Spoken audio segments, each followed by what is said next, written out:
सभी साथी को नमस्कार जोहार। एक बार फिर से आप सभी छात्रों का स्वागत करता हूं आपके अपने YouTube चैनल जीएस फाउंडेशन पर।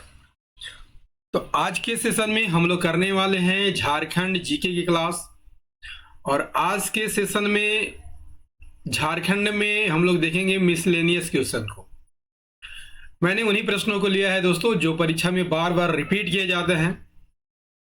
तो आपको करना क्या है, वीडियो को एंड तक जरूर देखिएगा। यदि वीडियो अच्छी लगे तो लाइक कीजिएगा, इसे अपने दोस्तों के साथ जरूर शेयर कर दीजिएगा। और यदि आप भी इस चैनल पर नए हैं और अभी तक चैनल को सब्सक्राइब नहीं किया है तो इसे जरूर सब्सक्राइब कर लीजिएगा।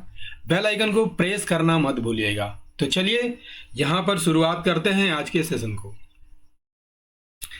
पहला सवाल क्या है, कहता है कि झारखंड में जनजातियों का अधिवास कहां कब से रहा है? पूरा पाषाण काल से, मध्य पाषाण काल से, नव पाषाण काल से, वैदिक काल से। इसका राइट आंसर हो जाएगा दोस्तों पूरा पाषाण काल से रहा है। ऑप्शन ए यहां पर सही आंसर हो जाएगा। झारखंड में जनजातियों का अधिवास पूरा पाषाण काल से रहा है। झारखंड की जनजातियों को अन्य किस नाम से पुकारा जाता है? वनवासी, आदिवासी और आदिम जनजाति। इसके अलावा गिरिजन जैसे शब्दों से पुकारा जाता है। आदिवासी का शाब्दिक अर्थ यदि आपसे पूछ लिया जाए तो आदिकाल से जो यहाँ पर लोग रह रहे हैं उन्हें आदिवासी कहा जाता है। यदि आपसे पूछ लिया जाए कि भारतीय संविधान के किस अनुच्छेद के तहत जनजातियों को अधिसूचित किया जाता है तो याद रखिएगा अनुच्छेद 342 के तहत। और किसके द्वारा अधिसूचित किया जाता है? राष्ट्रपति के द्वारा। झारखंड में कुल कितनी जनजातियां हैं? तो आप सभी जानते होंगे कि झारखंड में कुल 32 जनजातियां हैं, जिनमें से 8 जो है आदिम जनजातियों की श्रेणी में आते हैं। यदि आपसे पूछ लिया जाए कि झारखंड में सबसे अधिक जनसंख्या किस जनजाति की है तो संथाल की है। संथालों के बाद उरांव का स्थान है, उरांव के बाद मुंडा और मुंडा के बाद हो। आपको कमेंट करके बताना है दोस्तों कि 5वें नंबर पर कौन सा जनजाति आती है। अगला है, इनमें से किसे संथालों का संस्थापक पिता माना जाता है? जतरा भगत, लुगु बुरु, मरांग गोमके, रघुनाथ मुर्मू। रघुनाथ मुर्मू ओलचिकी का आविष्कार किए थे, जो कि संथालों की लिपि है। कब आविष्कार किए थे? 1941 में। मरांग गोमके या बड़े गुरु के नाम से किसे जाना जाता है? जयपाल सिंह को जाना जाता है। और जतरा भगत ने ताना भगत आंदोलन शुरू किया था 1914 में। संथालों का संस्थापक पिता लुगु बुरु को माना जाता है। नेक्स्ट, अगला है, प्रजातीय दृष्टि से माल पहाड़िया जनजाति को किस समूह में रखा जाता है? माल पहाड़िया, तो माल पहाड़िया एक आदिम जनजाति है और ये प्रोटो ऑस्ट्रेलॉयड प्रजाति समूह से संबंधित है। लेकिन रिजले के अनुसार ये किस श्रेणी में आते हैं? तो रिजले के अनुसार ये द्रविड़ श्रेणी में आते हैं। ठीक है। और यह जनजाति जो है पहाड़ों में रहने वाले किस जनजाति के वंशज है? तो सकरा जनजाति के वंशज है। और ये अपने आप को मलेर कहते हैं। क्या कहते हैं? मलेर कहते हैं। इनकी भाषा क्या है? तो इनकी भाषा मालतो है। ठीक है, जो द्रविड़ भाषा परिवार से संबंधित है। अगला क्या है? अगला है, झारखंड की कुल जनसंख्या में सादानों का हिस्सा लगभग कितना है? सादान किसे कहा जाता है? गैर जनजाति मूल निवासी को सादान कहा जाता है। और झारखंड की कुल जनसंख्या में सादानों का हिस्सा 60% है। ऑप्शन सी यहां पर सही आंसर हो जाएगा। अगला है, संथालों द्वारा दोपहर के समय किए गए भोजन को क्या कहा जाता है? वास क्याक सुबह में किए जाने वाले भोजन को कहा जाता है। और दोपहर में किए जाने वाले भोजन को माजवान के नाम से जाना जाता है, जबकि कदूक रात में भोजन किया जाता है। दाका उरू किसे कहा जाता है? तो दाका उरू दाल भात को संथाल क्या कहते हैं? तो दाका उरू कहते हैं, राइट।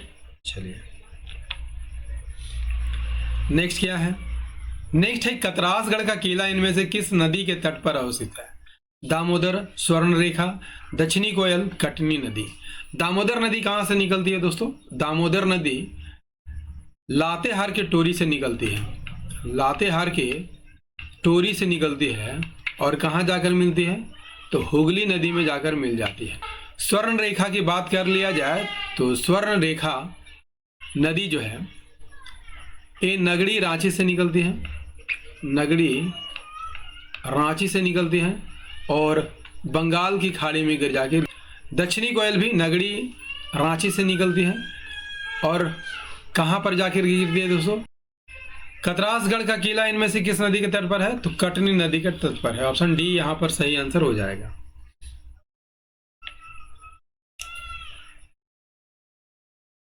नेक्स्ट है इनमें से झारखंड का कौन सा मंदिर दामोदर तथा भेड़ा नदी के संगम पर अवस्थित है? कैथा का शिव मंदिर कहाँ है? तो ये रामगढ़ में आपको दिखाई देगा। वंशीधर मंदिर गढ़वा में, छिन्नमस्तिका मंदिर आपको रामगढ़ में दिखाई देगा, ठीक है। और उग्रतारा मंदिर कहां पर दिखाई देगा? ये लातेहार में दिखाई देगा, ठीक है। तो छिन्नमस्तिका मंदिर जो है दामोदर और भेड़ा नदी के संगम पर है। राइट आंसर हो जाएगा ऑप्शन सी। अगला कर लेते हैं।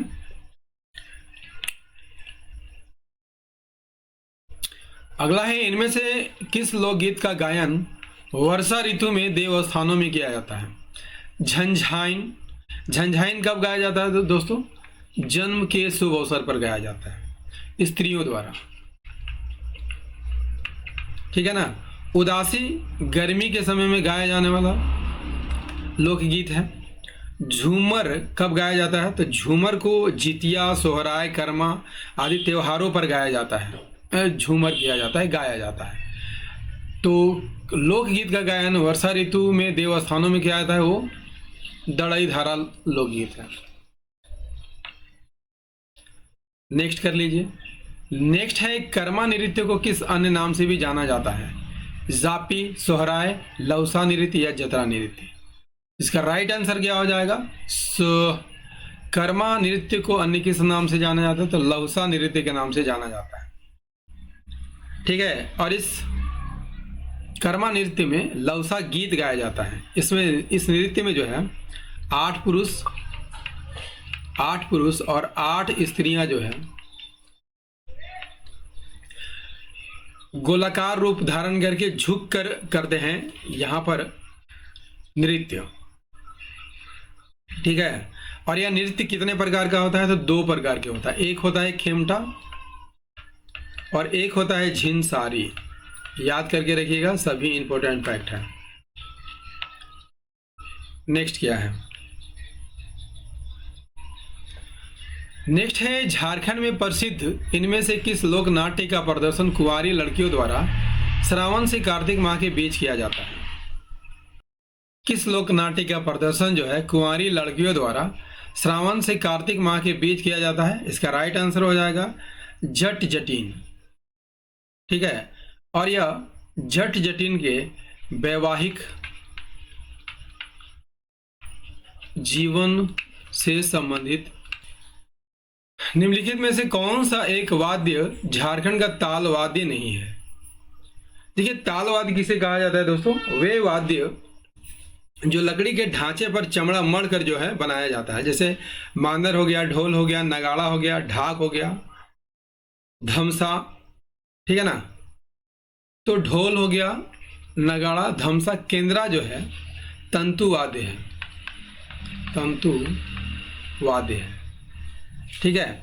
और तंतु वाद्य किसे कहा जाता है? वैसा वाद्य इसमें रेशम की डोरी या तार के जो है तार बंधे होते हैं, ठीक है। और इसी को हिलाने के बाद जो है ध्वनि निकलती है। नेक्स्ट क्या है? अगला है मंडा पर्व के दौरान भोक्ताओं को रात्रि के समय अग्नि शिखाओं के ऊपर उल्टा लटकाकर झुलाया जाता है, जिसे क्या कहते हैं? इसका राइट आंसर हो जाएगा दोस्तों धुआंसी कहा जाता है। ऑप्शन ए यहाँ पर सही ना। और इसी पर्व में, मंडा पर्व में ही भक्ता को आग के दहकते हुए शोले पर चलाया जाता है। इसे क्या कहा जाता है? तो इसे फुलखुंदी कहा जाता है। फुलखुंदी याद रखिएगा। और सेशन कैसा लग रहा है दोस्तों, कमेंट करके जरूर बताइएगा। नेक्स्ट है दुमका के प्रसिद्ध हिजला मेला की शुरुआत किस वर्ष हुई थी? पहले तो जान लीजिए कि हिजला मेला जो है कहाँ पर लगता है, तो दुमका में लगता है। और कब लगता है? तो फरवरी मार्च में लगता है। हिजला शब्द जो है, हिजला शब्द कहाँ से आया है? तो हिजबोलाइट नामक खनिज से आया है। हिजबोलाइट नामक खनिज से आया है। ठीक है। किस नदी के किनारे लगता है? मयूराक्षी नदी के किनारे लगता है। ठीक है। और मेले का प्रारंभ 1890 में हुआ था। और किसने कराया था? संथाल परगना के उस समय उपायुक्त थे कास्टियर्स। तो ये मेला का प्रारंभ जो है कास्टियर्स के द्वारा किया गया था। तो मेले की शुरुआत किस वर्ष की गई थी? 1890 में। ऑप्शन बी यहाँ पर सही आंसर हो जाएगा। नेक्स्ट क्या है? नेक्स्ट है झारखंड राज्य की प्रसिद्ध पैतकर चित्रकारी किस क्षेत्र में प्रसिद्ध है? पलामू क्षेत्र, संथाल परगना, सिंहभूम क्षेत्र, उत्तरी छोटा नागपुर। देखिए पैतकर चित्रकला जो है आमाडूबी गांव, जो कि सिंहभूम क्षेत्र में है। कहाँ पर? आमाडूबी गांव में काफी प्रसिद्ध है। शुरुआत किन जनजातियों द्वारा किया गया था? सबर जनजातियों द्वारा किया गया था। और यह भारत का सबसे पुराना आदिवासी चित्रकला है।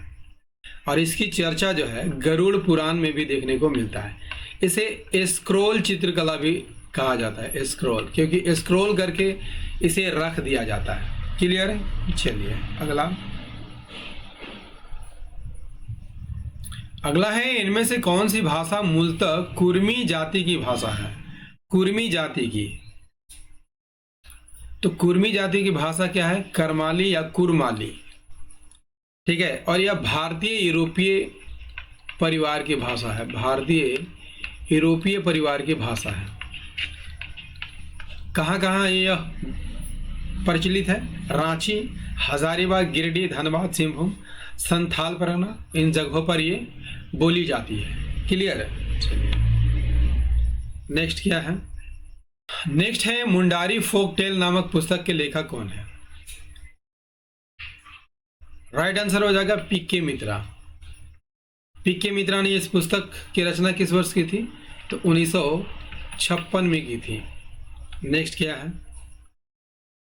नेक्स्ट है निम्नलिखित में किस राज्य की सीमा झारखंड राज्य के साथ संबंधित नहीं है? किस राज्य की सीमा जो है झारखंड राज्य से संबंधित नहीं है ना? देखिए इसके पूरब में कौन सा है? पश्चिम बंगाल है। पश्चिम में छत्तीसगढ़, उत्तर में बिहार, दक्षिण में छत्तीसगढ़ और उत्तर पश्चिम में कौन है? तो उत्तर पश्चिम में यूपी है। ठीक है। तो निम्न में से किस राज्य की सीमा झारखंड राज्य के साथ संबंधित नहीं है? उत्तर प्रदेश है, छत्तीसगढ़ है, पश्चिम बंगाल है, आंध्र प्रदेश नहीं है। ऑप्शन डी यहाँ पर सही आंसर हो जाएगा।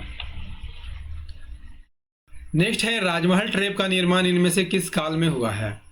राजमहल ट्रैप का निर्माण, तो इसका निर्माण जो है जुरासिक काल में हुआ है। ठीक है। और किसके बहाव से हुआ है? तो लावा के बहाव से हुआ है। नेक्स्ट क्या है? और सेशन कैसा लग रहा है दोस्तों, कमेंट करके जरूर बताइएगा। इनमें से कौन सा झारखंड राज्य का सबसे ऊंचा पाट है? सबसे ऊंचा पाट कौन है? देखिए सबसे पहले जान लीजिए कि झारखंड में पाट क्षेत्र की औसत ऊंचाई कितनी है? 900 मीटर। ठीक है। और झारखंड में सबसे ऊंचा पाट जो है नेतरहाट पाट है। तो राइट आंसर हो जाएगा ऑप्शन डी। नेतरहाट पाट की ऊंचाई कितनी है दोस्तों? 1180 मीटर। ठीक है। उसके बाद गणेशपुर पाट का स्थान आता है तो गणेशपुर पाट की ऊंचाई कितनी है?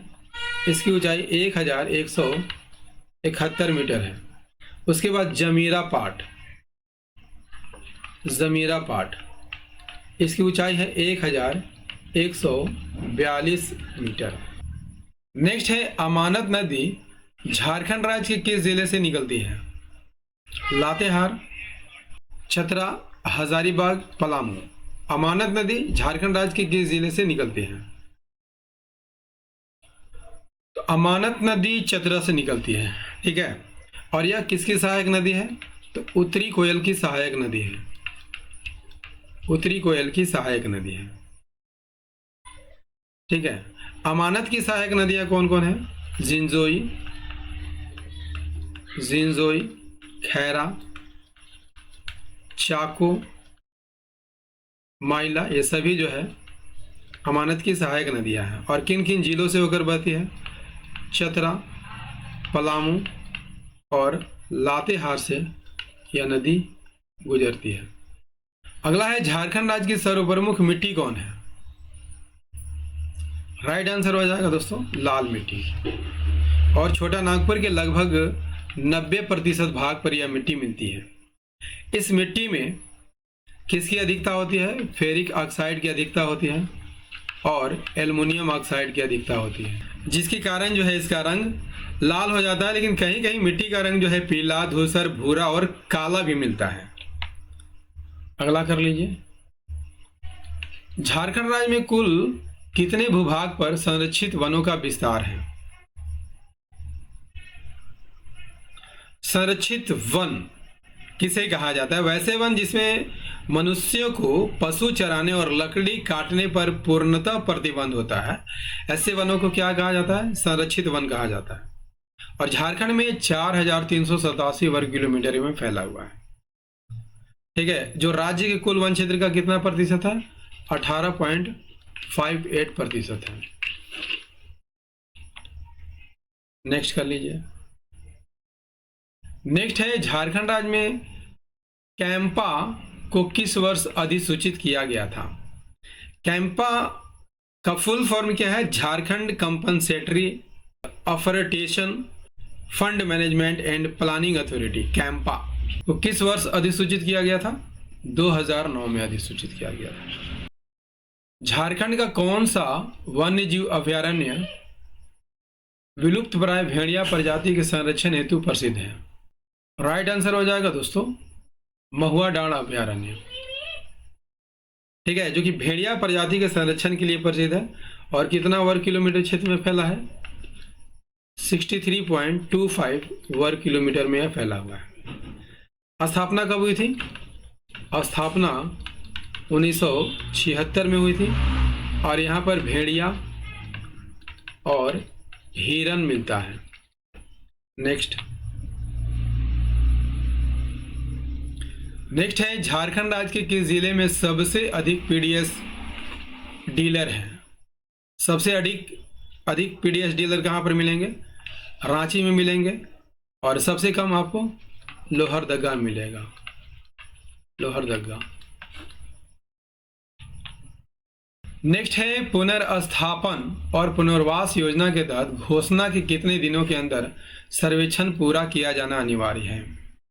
राइट आंसर हो जाएगा दोस्तों 60 दिनों के अंदर। ऑप्शन बी यहां पर सही आंसर हो जाएगा।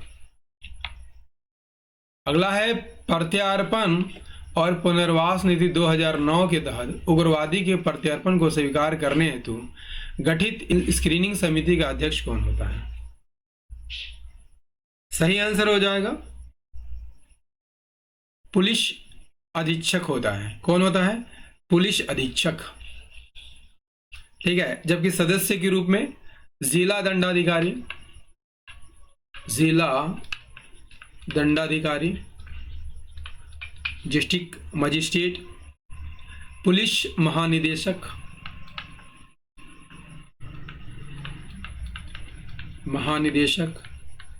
और विशेष शाखा द्वारा जो मनोनीत होता है पदाधिकारी, वो इसके सदस्य होते हैं। झारखंड सरकार द्वारा इनमें से किस वर्ष स्थानीय नीति की घोषणा की गई थी? राइट आंसर हो जाएगा 6 अक्टूबर 2016 को इसकी घोषणा की गई थी। झारखंड राज्य में 2007 में लागू क्रय नीति को किस वर्ष संशोधित किया गया? राइट आंसर हो जाएगा 2014 में।